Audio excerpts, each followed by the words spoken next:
mixed with iron, I don't know, but if you look at it carefully after class, I can't pass this around because I'll lose it again. You can tell the color of the wire is slightly different. It's not so pronounced as copper or gold in aluminum, where it's like silver versus goldish or amberish. But you can tell there's a different color. And the point is that they're soldered together, and that causes a disjunction in temperature changes. And that's how this meter figures out whether it's getting hotter or colder. So all that's been calibrated with this meter. Agilent paid all the money to do that. So if you plug this in the right way, the neat thing is that the plus is smaller than the minus, and so you can't get it wrong here because it just won't go in. You can't even force it in, right? But here it's not keyed, so you can get it wrong just like I have it wrong. And as you see, it's showing a temperature as 20.9. And if I put my finger on it, it should get hotter, right? Because my body's got a lot of heat on it. And you see it's getting colder. So if that happens in your procedure, you don't want to be mean to the person. You just remind them, swap the polarities. Just put the positive on the red and the negative on the black. And then you can see it does get hotter as we hold the thermocouple. And we can also put it inside the ice box to get it really cold. But Will, you had a question? No, yeah, it was about the resistors. Aren't there another three at the end, a gold, silver, and something else? Yeah, did we not talk about those? No, we will. That. I know for the R-rated, it stands for get some now. It also is the PG version because you can say, bad beer rots our young guts, but vodka goes well, get some now. Yeah. That's appropriate. Let's not say the R version. It's not appropriate. I don't have one in the G version. I mean, you can't say get some now to boy babies roll over young and girl babies are very good walkers. Get some now. There's got to be something you can say that's appropriate, age appropriate. But I've never figured it out. I've never thought about it. But if you can think of one, announce it or post it if you can't think of one now. But we'll talk about that because we're going to burn up a resistor hopefully today too. So you can see this getting colder, right? We're down to like, I thought it was going to get colder. Did I swap the order again? It's going crazy. Yeah, it is. You know, got to be careful with equipment. Sometimes it goes wacky. All right, I'll put it in my ice.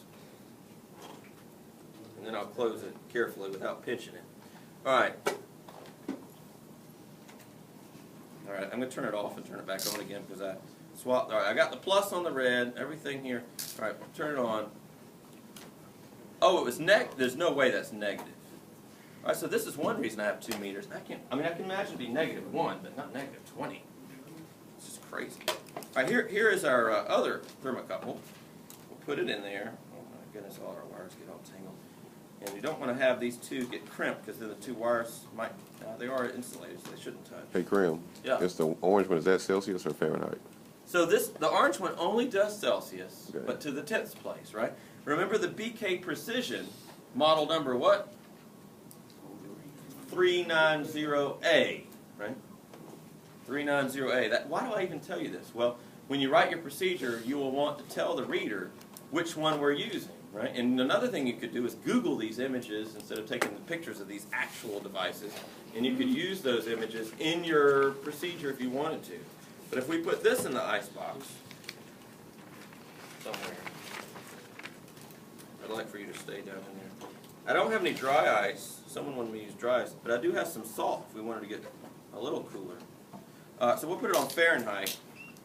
So it's already at 12, 11, 10. I agree with that. What's this showing now? -20 something. What's this -20.5 business? Do I have everything right on here right? Plus, minus, it goes right there.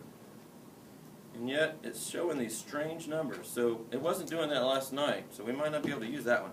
Now, this is showing 2, which is Fahrenheit, and when we convert it to Celsius, you know, it's showing that it's -18. So is it really that cold in there? It might be. Yeah. Now, this wasn't a freezer, which was a sub-zero freezer.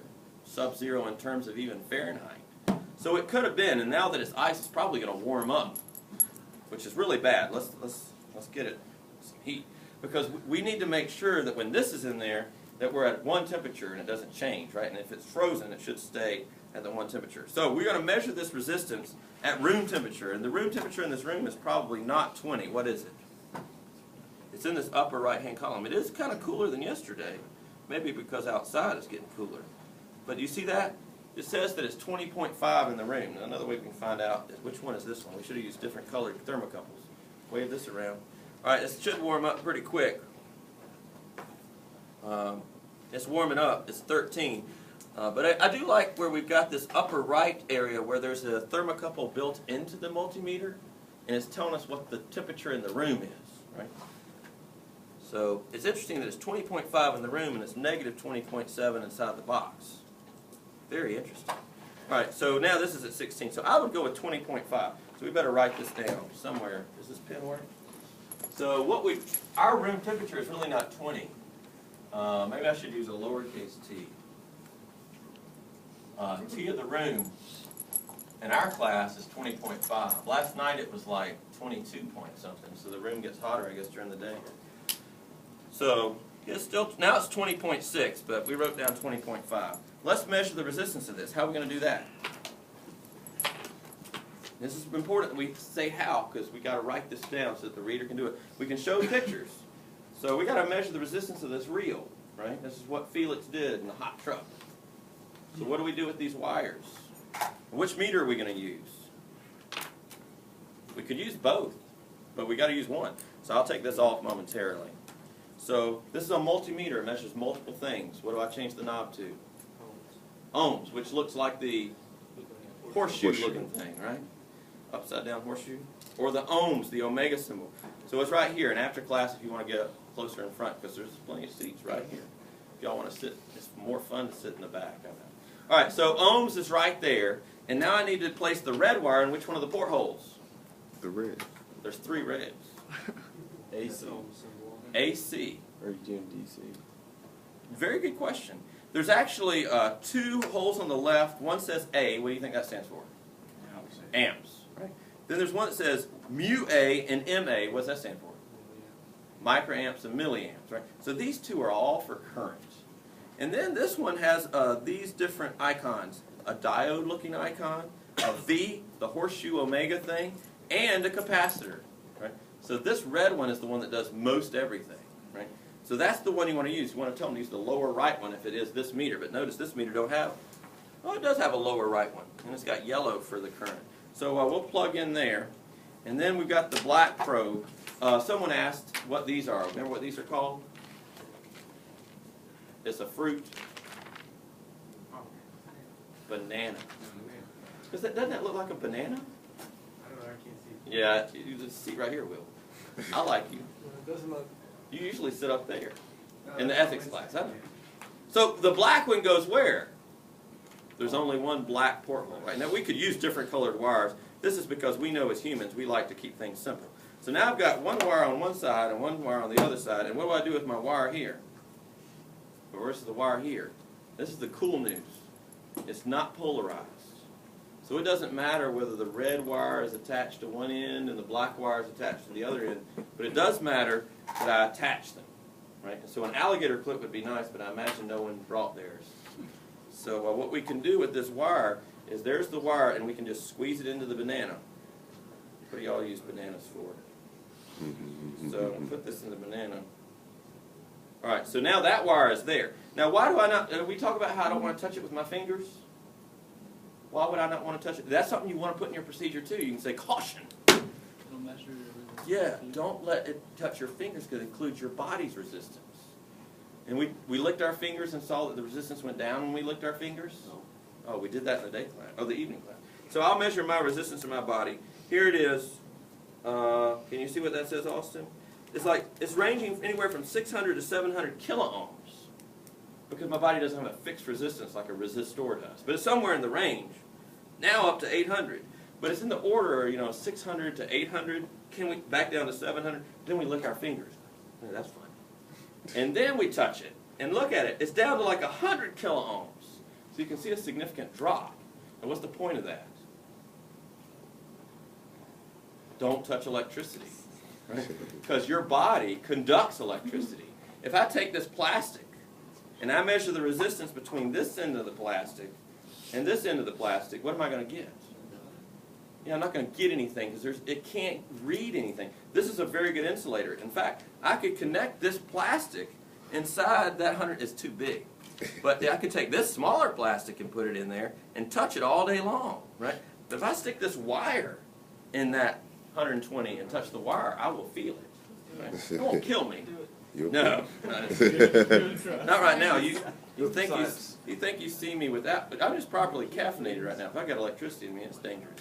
All right, so I've got one wire attached, right? I need to attach the other wire. So carefully, actually I can't attach it because it's too short. So I'm just going to have to touch it, right? And it won't be able to be permanently attached. But we can read the resistance, 13.2. So this wire, we don't know how long it is, but it's 1,000 feet when we bought it. I don't know how much has been used. It's been in the tech shop for 5 years. And it's reading 13.2, and it's not moving like my fingers were, right? It's 13.2. Still 13.2. Hadn't changed. So we better write that down. Our resistance at our room temperature of 20.5, so I'll call R 20.5, is 13.2 ohms. And at this point, you might say to yourself, do I really need to use the temperature ratio equation when it's that close? You might just say it's negligible, and you're fine with saying right away that this is equal to rho L over A, and we'll see what number we get. Just go ahead and see what number we get. What's the rho? It depends upon what this is, right? What is this? We assume it's aluminum. Did I pass this around this room? When you look at it, there's nothing on here that says aluminum. It does say it's 24 American wire gauge, solid core wire. It also, oh, I forgot to bring the calipers. We'll bring the calipers next time, because it also has this line on here that says 0.41 millimeters. And when you look at an American wire gauge, where's that American wire gauge? Maybe here. Maybe we could look for it again. Yeah, here. So if we go here and do a right click and open in a new tab, this guy shows us that 24 gauge is 0.511 millimeters. So what the fuck are they talking about when they say 0.41 millimeters? What's that? This is where we need calipers. Have you ever used calipers? What are calipers? Yeah, how do they do that? Yeah, so it clamps right on this wire, and it'll tell us exactly how many milli-inches it is, or millimeters, if it's a good calipers. Did anybody bring their calipers? Not today. Fresh out. I didn't bring the tech shops. I don't own one. I don't have one. They're not too pricey, but they're a little expensive. You just don't carry them around. So I'll bring it, because I'm like, what does that mean? It says it's 24 American wire gauge. There's our wire gauge table, which I trust pretty much complicitly. And then it says 0.41 millimeters. Now, right next to the 0.41 millimeters, it says PVC. So I started thinking, well, maybe that includes the insulation. And I said, oh, no. That's larger than this, so it still doesn't make sense, right? That doesn't include the insulation. That table tells us what the diameter of the actual raw wire is, not including the insulation. So unless I'm wrong. We better find out. How are we going to find that out? I'm pretty sure that that's the diameter of the raw wire and not the insulation. But now I'm curious. How are we going to find that out? I guess we have to Google that. American wire gauge. We could put diameter. Diameter includes insulation or not? Insulation. This computer sucks. Insulation.